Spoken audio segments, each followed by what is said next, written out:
Astaghfirullahaladzim, astaghfirullahaladzim, astaghfirullahaladzim, alladzi la ilaha illa huwal qayyum wa atubu ilaih. Ila hadratin Nabi Sayyidina wa Nabiyina wa Maulana Muhammadin sallallahu alaihi wa ashabihi kiram, khususan ila Imam Muhajir Allah Ahmad bin Ais wa Usul Ibrahim, wa khususan ila Imam Faqih Muqaddam Muhammad bin Ali Ba'ali wa Usul Ibrahim, wa khususan Imam Abdullah bin Ali bin Muhammad Al-Haddad wa Usul Ibrahim, wa khususan Imam Abdullah bin Abu Bakar As-Sakran wa Usul Ibrahim, wa anna yaghfirahum wa yarhamna wa darajatan wa yanfa'una bihim wa asrarihi wa anwani wa nafa'na fi dini wad dunya wal akhirah. Al-Fatihah. A'udzu billahi minasyaitonir rajim. Bismillahirrahmanirrahim. Alhamdulillahi rabbil alamin, arrahmanir rahim, maliki yaumiddin. Iyyaka na'budu wa iyyaka nasta'in, ihdinas siratal mustaqim. Shiratal ladzina an'amta 'alaihim ghairil maghdubi 'alaihim waladdallin. Assalamualaikum warahmatullahi wabarakatuh.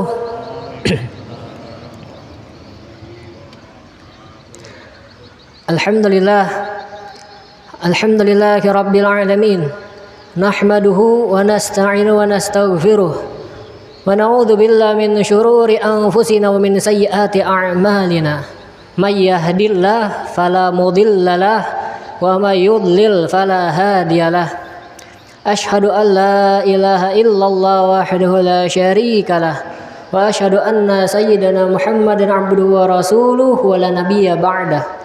Allahumma salli wa sallim wa barik ala sayyidina Muhammad miftah babar rahmatillah adada ma fi ilmillah salatan wa salaman daimaini bidawai mulkillah wa ala alihi wa sahbihi wa man wala. Subhanaka la ilma lana illa ma 'allamtana innaka antal alimul hakim wa la hawla wa la quwwata illa billahil aliyyil azim. Rabbi yashrah li sadri wa yassir li amri wahlul 'uqdatam min lisani yafqahu qawli wa saddid lisani wahdi qalbi bihaqqi sayyidina Muhammadin sallallahu alaihi wa sahbihi wasallam, amma ba'du. Alhamdulillah, segala puji bagi Allah Subhanahu wa taala yang mana Allah telah memberikan kita taufik, hidayah serta inayah pertolongannya kepada kita agar dapat berkumpul di majelis yang ada di Masjid Siratul Jannah ini, yang insya Allah majelis ini diberkahi dari Allah Subhanahu wa taala. Amin amin ya rabbal alamin. Dan tak lupa pula salawat serta salam selalu kita haturkan kepada keharibaan kita, suri tauladan kita, ikutan kita, panutan kita, ialah baginda Nabi besar Muhammad sallallahu alaihi wasallam serta keluarga beliau, sahabat beliau, pengikut beliau ila yaumil qiyamah, amma ba'du. Alhamdulillah, yang ulun hormati dan ulun muliakan para habaib dimanapun berada, yang hadir di sini ataupun yang tidak hadir di sini, para alim ulama, tokoh-tokoh agama, tokoh-tokoh masyarakat, para hadirin hadirat yang insyaallah dirahmati Allah Subhanahu wa taala. Ya, ulun malam ini insyaallah akan membawakan tema tentang apa saja amaliyah yang sangat dianjurkan di malam di hari tanggal 10 Muharram, insyaallah besok hari. Sebagian berpendapat besok 10 Muharram dan sebagian lain berpendapat insyaallah 10 Muharram hari Rabu. Nah, karena tahun ini bahasa kerennya plot twist ya, dadakan tahun yang berbeda. Karena apa?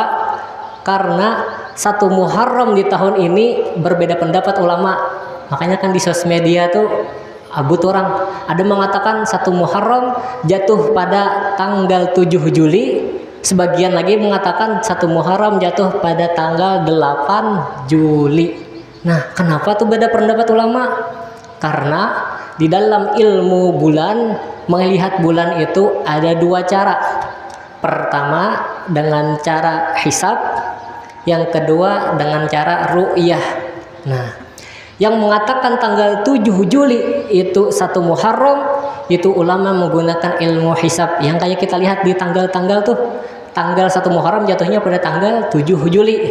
Nah, sedangkan di tahun ini ternyata ulama NU Nahdlatul Ulama Pusat mengadakan dengan ilmu ru'yah ketika di malam 29 Zulhijjah melihati bulan di pusat di Jakarta sana, di Jawa sana, ternyata malam tersebut tidak terlihat hilalnya. Nah, maka karena itu ulama, karena malam itu tidak terlihat hilalnya, timbullah namanya ilmu istikmal. Artinya istikmal apa? Penyempurna bulan 30 hari. Yang mana biasanya Zulhijjah itu sampai tanggal 29, karena malam itu tidak terlihat hilal, makalah disempurnakan menjadi 30 hari.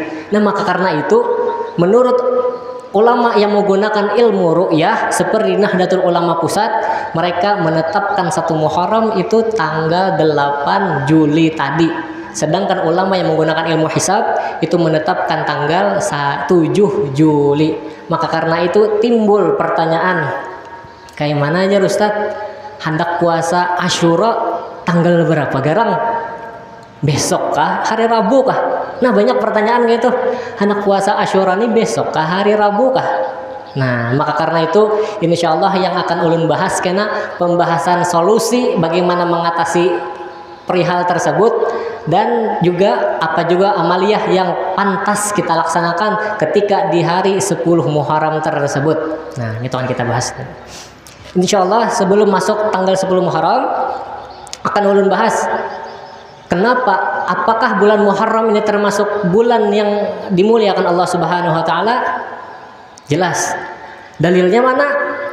Dalilnya di dalam surah At-Taubah ayat 36 yang bunyinya Inna iddata syura indallahi 12 syahran fi kitabillahi yawma khalaqas samawati wal ard minha arba'atun hurum. Nah, itu dalilnya di dalam surah At-Taubah ayat 36, bahwasanya kata Allah Subhanahu wa taala, di sisi Allah Subhanahu wa taala itu ada 12 bulan, yang mana di 12 bulan tersebut ketika Allah menciptakan langit dan bumi, dan di antara 12 bulan yang ada di sisi Allah Subhanahu wa taala itu ada minha arba'atun hurum. Ada 4 bulan yang istimewa, 4 bulan yang spesial, 4 bulan yang luar biasa. Apakah bulan tersebut? Ulama mengumpulkan di sebuah perkataan. Apa kata ulama? Salatatu sardun wa wahidun fardun. 3 bulan yang bersertaan. Bulan apakah itu? Dzulqa'dah, Dzulhijjah, dan bulan Muharram. Nah, maka karena itu bulan Muharram ini termasuk bulan yang mulia. Salatatu sardun wa wahidun fardun. 3 bulan yang berdempetan, Dzulqa'dah, Dzulhijjah, dan bulan Muharram. Wa wahidun fardun kata ulama. Dan 1 yang jomblo, 1 yang single, 1 yang manyarongan. Bulan apa? Bulan Rajab. Nah, itu bulan-bulan yang mulia yang dikatakan dalam Al-Qur'anul Karim minha arba'atun hurum. Bulan Dzulqa'dah, Dzulhijjah, Muharram, dan bulan Rajab. Nah, 4 bulan. Itu bulan-bulan yang mulia. Dan di dalam salah satu bulan yang mulia tadi termasuk Muharram, ada 1 hari yang dimuliakan oleh Allah Subhanahu wa taala. Ialah itu hari Asyura. Nah, hari Asyura akan kita bahas kenapa dikatakan hari Asyura, kenapa dinamakan hari Asyura. Sebelum masuk ke pembahasan, akan kita ulas sedikit kenapa Allah menentukan hari Asyura itu hari yang spesial, kada tanggal 9, kada tanggal 11. Kenapa alasannya Allah menetapkan tanggal 10? Asyrah, syuara aja bahasanya kan. Nah, Asyura, kenapa alasannya? Itu karena disebutkan oleh Imam Badruddin Al-Aini di dalam kitab Umdatul Qari' Syarah Sahih Bukhari juz 11 halaman 117. Imam Badruddin Al-Aini mengatakan bahwasanya Allah memuliakan di tanggal 10 Muharram tersebut 10 nabinya. Di tanggal 10 Muharram itu Allah memuliakan 10 nabinya. Apa kemuliaan Allah kepada nabi yang tersebut? Dan nabi siapa? Pertama, Allah memuliakan di tanggal 10 Muharram tersebut kepada Nabi Musa alaihissalam atas dimenangkannya melawan Fir'aun. Nah, itu tanggal 10 Muharram kejadiannya. Ketika Nabi Musa melewati lautan merah sampai ke seberang sudah, mbah tuh pasukan Fir'aun hendak menyeberang, pas sampai tengah laut tahampit dar. Itu kejadiannya tanggal 10 Muharram. Allah memenangkan Nabi Musa atas menangnya melawan Fir'aun. Itu pertama. Alasan kenapa Allah menentukan 10 Muharram itu ada sebabnya. Sebabnya kata Imam Badruddin Al-Aini, di antaranya Allah mengistimewakan kepada para nabinya yang 10 orang. Pertama Nabi Musa alaihissalam atas dimenangkan melawan Fir'aun. Yang kedua atas pendaratan kapal Nabi Nuh alaihissalam. Bahwasanya dikatakan Nabi Nuh ini orang tua kedua bagi kita. Kenapa? Orang tua pertama kita kan Nabi Adam alaihissalam. Kenapa Nabi Nuh dikatakan orang tua kedua? Karena di zaman Nabi Nuh alaihissalam, orang yang masih bertahan hidup seluruh dunia yang bertahan hidup cuma orang yang berada di kapal Nabi Nuh alaihissalam. Karena di zaman sidin itu seluruh dunia tinggalam, karena yang basisanya lagi di zaman Nabi Nuh alaihissalam. Maka karena itu Nabi Nuh dikatakan orang tua kedua bagi kita. Karena di zaman Nabi Adam alaihissalam banyak manusia, Adam, Idris banyak manusia. Pas sampai zaman Nabi Nuh masih banyak manusia. Ketika bencana alam tsunami seluruh dunia, orang yang masih hidup Nabi Nuh dan para pengikutnya saja. Nah, di situ Allah meletakkan kapal Nabi Nuh secara selamat tanggal 10 Muharram. Penelitian sekarang mengatakan bahwasanya kapal Nabi Nuh ini terletak di Turki di pegunungan Ararat teman kalau gak salah. Nah di sana di Turki letaknya. Itu yang kedua. Yang ketiga Allah memuliakan kepada Nabi Yunus dengan keluarnya dari perut ikan. Kan kisahnya Nabi Yunus nih masuk ke dalam perut iwak kayak paus gitu, hut nama iwaknya ganal banar. Ketika di dalam ikan perut iwak tadi, Nabi Nuh mengucapkan bacaan la ilaha illallah subhanaka inni kuntu minaz zalimin. Nah, ketika Nabi Yunus dikeluarkan dari perut ikan tersebut itu bertepatan tanggal 10 Muharram. Itu Nabi yang ketiga Nabi Yunus alaihissalam.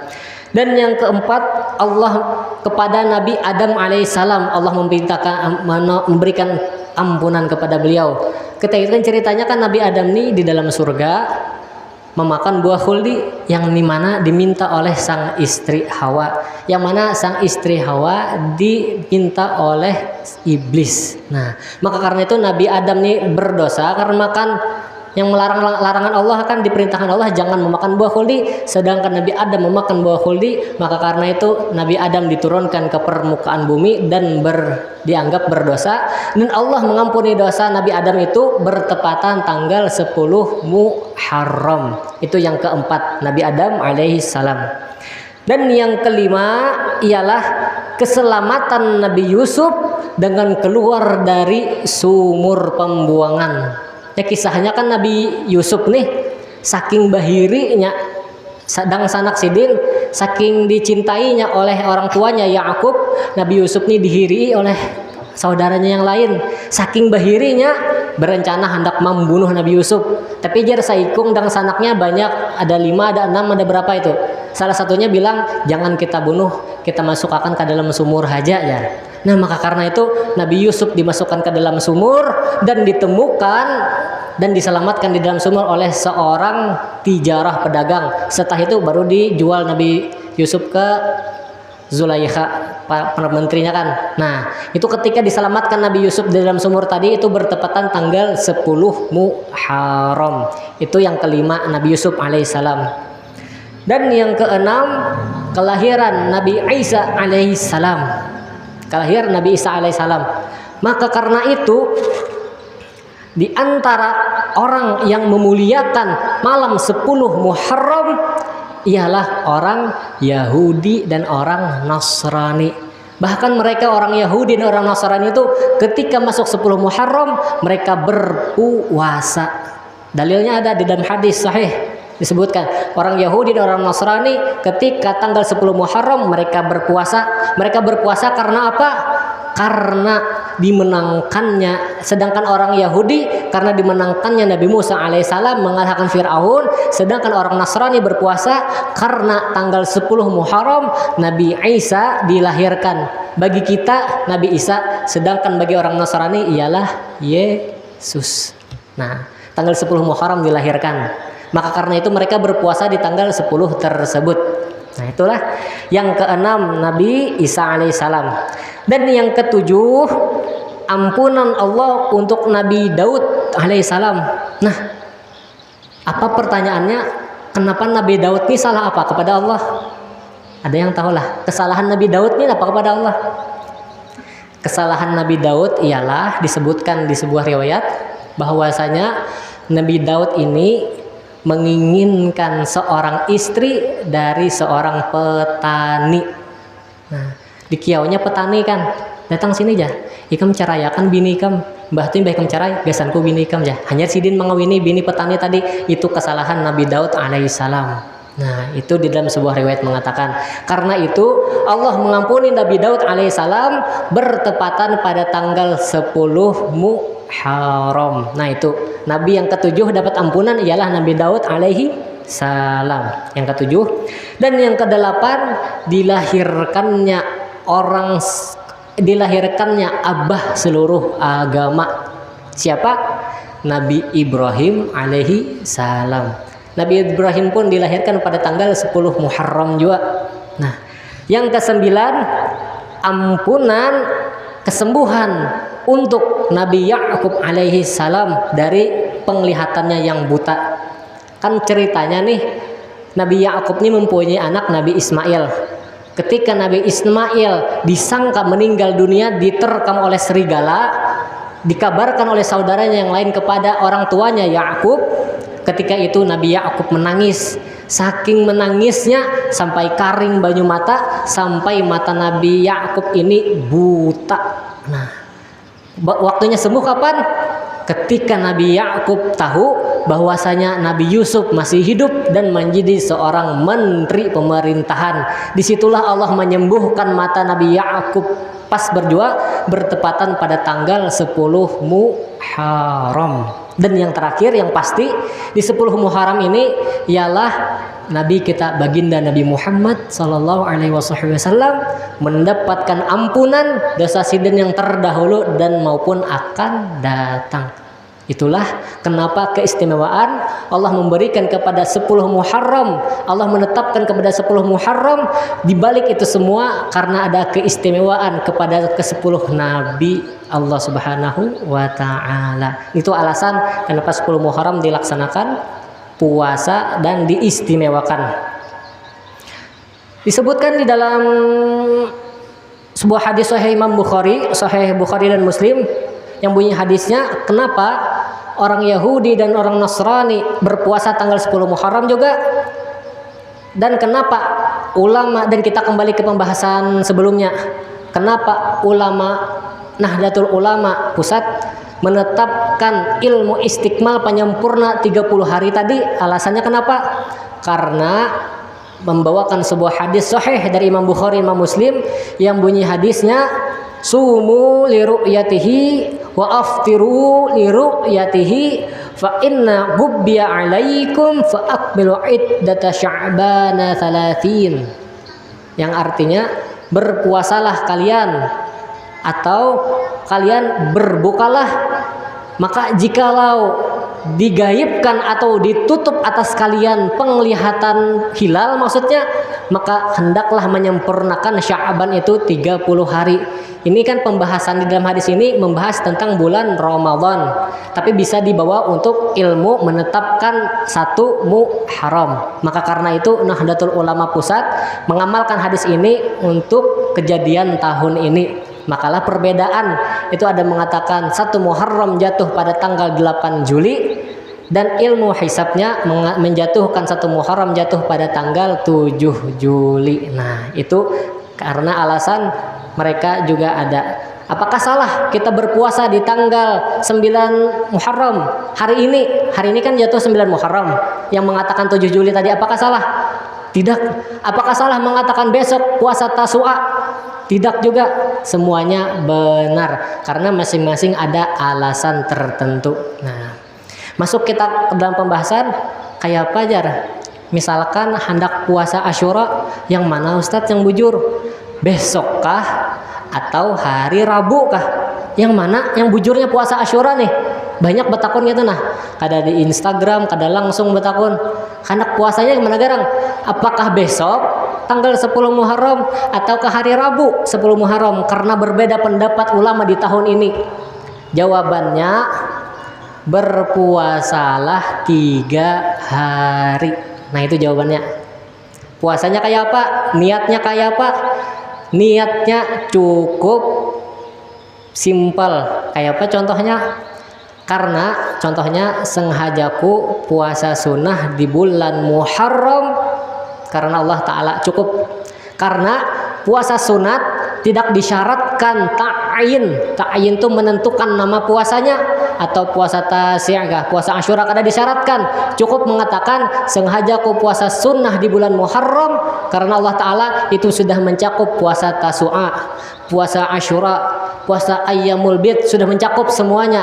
Dan itulah solusi bagaimana kita menghadapi di tahun ini. Cukup kita niat di dalam hati, andai kita besok hendak puasa nih, cukup di hati meniatkan sengajaku puasa sunnah di bulan Muharram karena Allah Ta'ala dah dapat hasil, dah pahalanya.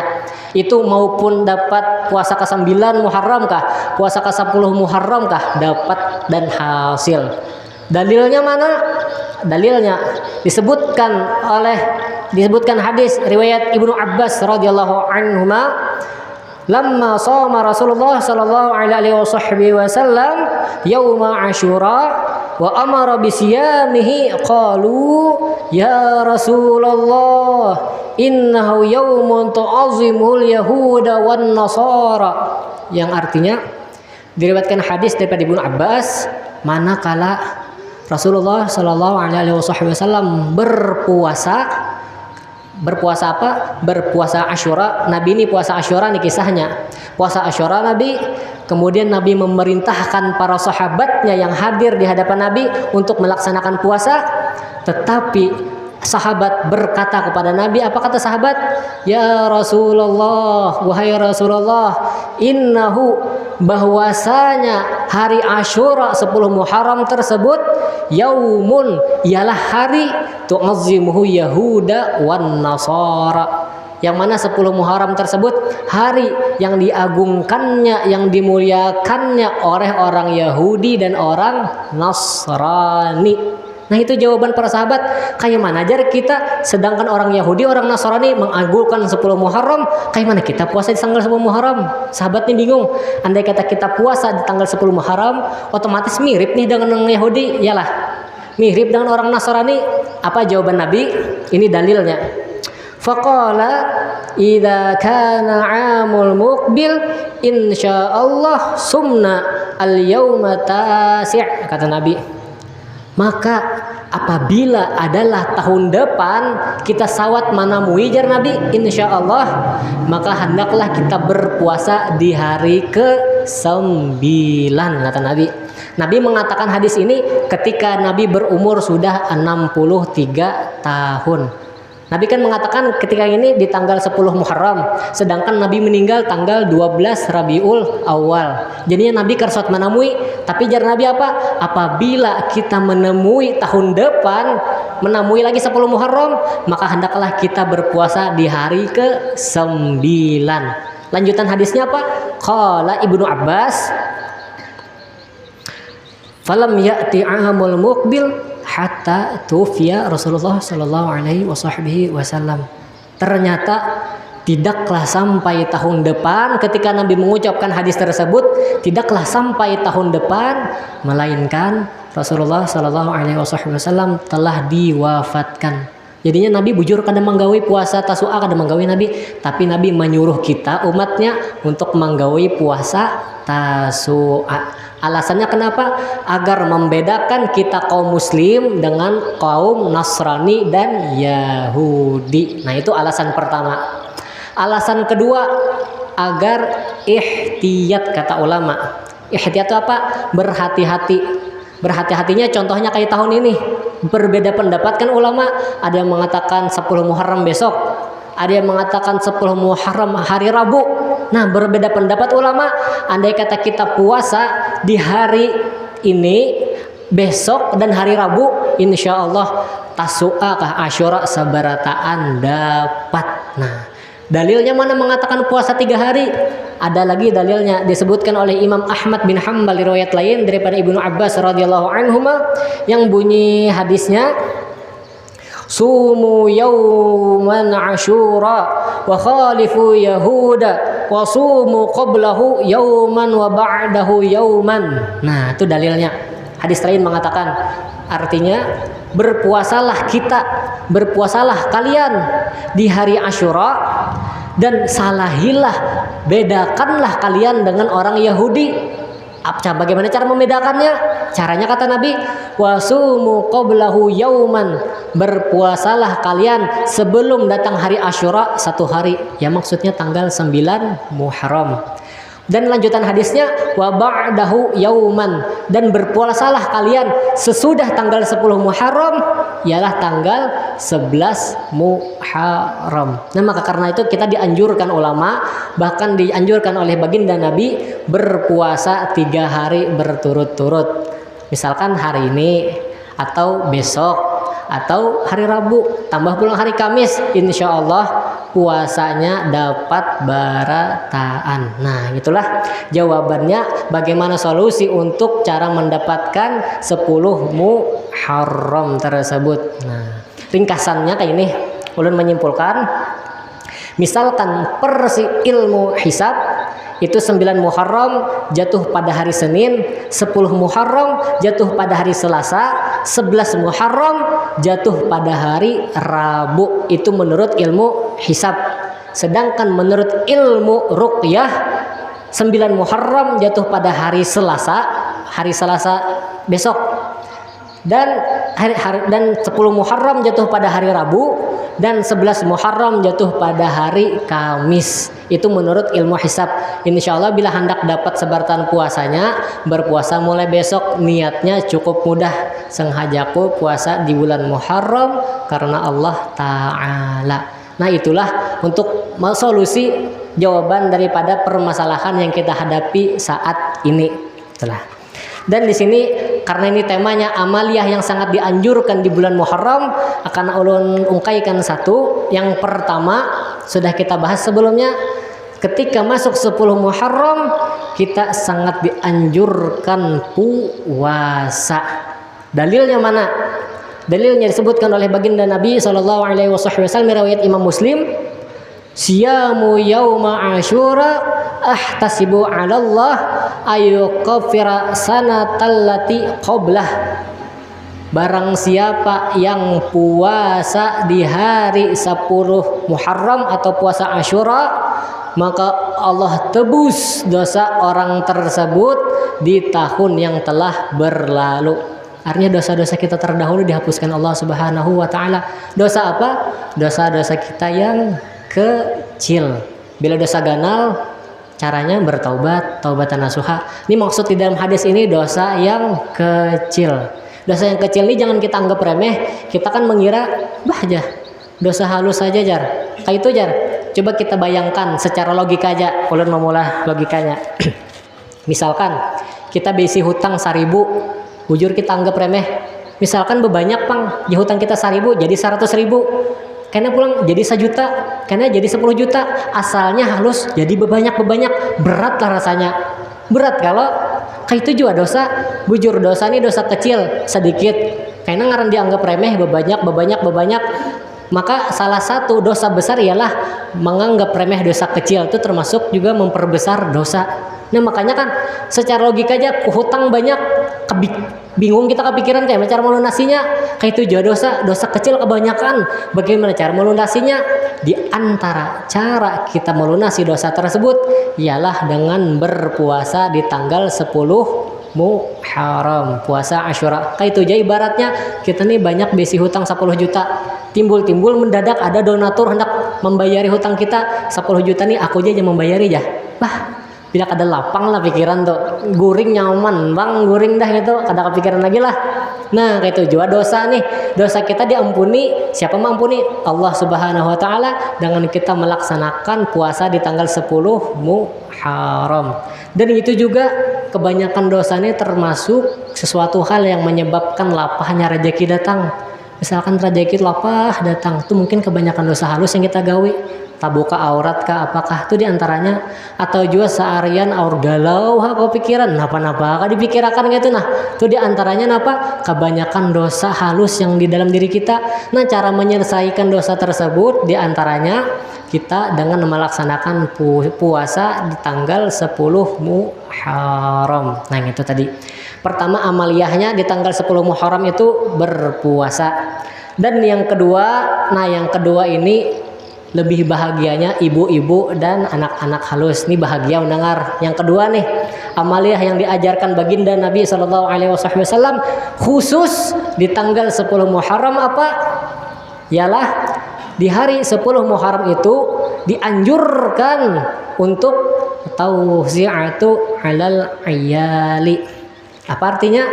Melapangkan nafkah atas keluarganya melebihi hari-hari biasanya. Dalilnya mana? Rasulullah bersabda, man wasa'a ala nafsihi wa ahlihi yauma asyura wasa'allahu lahu sa'ira sanatihi. Yang artinya barang siapa nih terjatuh kepada kepala keluarga nih, bapak-bapak nih, barang siapa yang meluaskan atas dirinya dan atas keluarganya, maksud keluarga di sini anak bininya, pada hari Asyura, maka Allah luaskan rezeki orang tersebut satahunan. Contohnya kayak apa? Misalkan anak bini kebiasaan hari lain memberi sehari 50.000, misalkan sehari 50.000, khusus di hari Asyura memberi anak bini 500.000. Wani hangit ya misalnya itu, nah wani hangit memberi 500.000 kah pekajutan gitu khusus dari Asyura, maka satahunan jaminan dari Allah, jaminan dari Nabi, satahunan rezeki kepala keluarga tadi akan diluaskan Allah Subhanahu wa Ta'ala. Itu amaliyah khusus di hari Asyura. Tahun inilah hari Asyura 2 kali lah. Berartinya kayak apa tuh? Misalkan 50.000 sehari, 500 tambah 500 1 juta. Nah itu khusus di hari Asyura. Wani hangit bahasanya tuh, nah kepala keluarga nih memberi makan anak bininya yang asalnya 50.000 sehari, 50.000 atau 10.000 kah, di hari Asyura memberi 200.000 kah misalkan, atau memberi 500.000 khusus di hari Asyura, maka satahunan jaminan dari Nabi rezeki orang yang meluaskan rezeki keluarga anak bininya tadi akan diluaskan Allah Subhanahu wa Ta'ala. Ini termasuk amaliyah peluas rezeki juga. Karena Bapak kita di 10 Muharram misalkan yang pian sudah berkeluarga nih, wani hangit, wangi berpoya-poya, bahasa kitanya kan memberi makan keluarga yang nyaman-nyaman kah? Apa bahasanya? Ibarat setiap hari makan iwa karing Indomie gitu. Nah pas di hari Asyura wani menjulungi sapi panggang misalkan, napa kah yang nyaman lah. Nah itu padilatnya napa kata Nabi, akan diluaskan satahunan rezeki orang tersebut. Itu amaliyah yang kedua. Nah dan yang ketiga ini mesti ada perhatian sedikit, amaliyah yang ketiga ini, karena di sini ada sedikit koreksi. Amaliyah ketiga yang sangat viral, yang sangat wantar di kalangan kita apa? Di hari Asyura itu bacalak mata. Di hari Asyura itu menjenguk orang sakit. Di hari Asyura itu bertamu kepada orang alim. Di hari Asyura itu memberi meluas kepada orang anak yatim. Di hari Asyura itu menyapu kepala anak yatim. Nah semua yang ulun sambatakan tadi, dari bacalak mata, menjenguk orang sakit, bertamu kepada orang alim, mengusap kepala anak yatim dan lain sebagainya, amaliyah itu semua hadisnya ialah hadis maudhu. Apa hadis maudhu? Ialah hadis palsu. Nah yang dari bacalak mata tadi, menjenguk anak yatim, itu menurut ulama hadisnya hadis palsu. Tetapi di sini ada pengecualian. Tetapi menurut Habib Zain bin Ibrahim bin Smith, ulama Madinah yang masih hidup wah ini, Habib Zain Ibrahim bin Smith Jarasidin di sini ada dua cara. Hendak mengamalkan, misalkan hendak memberi makan anak yatim silahkan, tapi ada caranya. Hendak menjenguk orang sakit ketika 10 Muharram ada caranya. Hendak baca mata ada juga caranya. Hendak mengusap kepala anak yatim ada caranya. Kayak apa caranya jar Habib Zain bin Smith? Caranya, jika kita ingin mengamalkan yang ulun sebutkan tadi dari baca lakmata apa-apa tadi, hendak mengamalkan itu semua, cukup di hati kita jangan terlintas bahwasanya amalan tersebut dari baginda Nabi Shallallahu Alaihi Wasallam. Dapat dipaham? Nah, kita cukup di hati kita nih kada meyakini bahwasanya baca lakmata, bahwasanya menjenguk orang sakit, bertemu kepada orang alim, mengusap kepala anak yatim dan lain sebagainya itu bukan dari Nabi, tapi itu semata-mata kita ingin memuliakan bulan Muharram. Karena bulan Muharram ini bulan mulia, yang mana ketika kita beramal di bulan mulia, pahala kita akan dilipat gandakan oleh Allah Subhanahu wa taala. Cukup kita niat di dalam hati, aku nih menjenguk anak yatim, aku nih becalak mata, atau aku nih menjenguk orang sakit di tanggal 10 Muharram, itu semata-mata ingin memuliakan 10 Muharram. Bukan di hati kita berkeyakinan bahwasanya amaliyah tersebut datang dari baginda Nabi Shallallahu Alaihi Wasallam.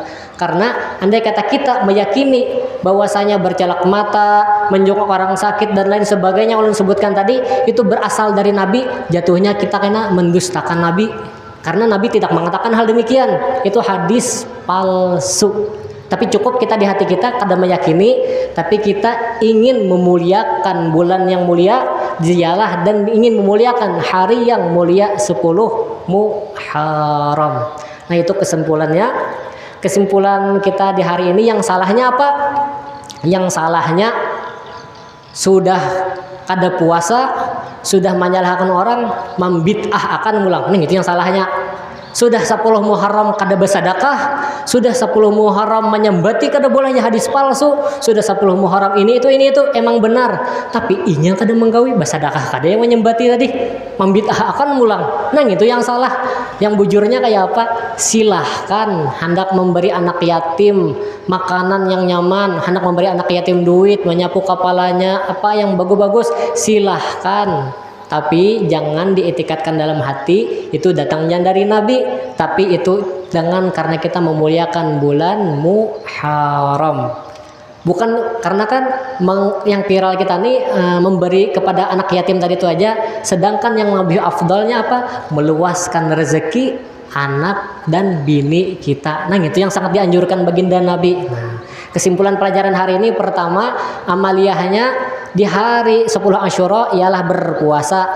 Yang kedua, meluaskan rezeki anak, sanak, keluarga, anak, bini. Nah, bagi kepala keluarga. Dan yang ketiga, bila hendak bersedekah kepada fakir miskin, anak yatim, menyapu kepalanya dan lain sebagainya ulun sebutkan tadi, cukup di hati, tidak mengiktikadkan bahwasanya semua perbuatan tadi dari Nabi, tetapi itu kita semata-mata ingin memuliakan bulan Muharram dan hari yang mulia ialah 10 Muharram. Nah, mungkin dapat itu yang saya sampaikan, yang ulun sampaikan.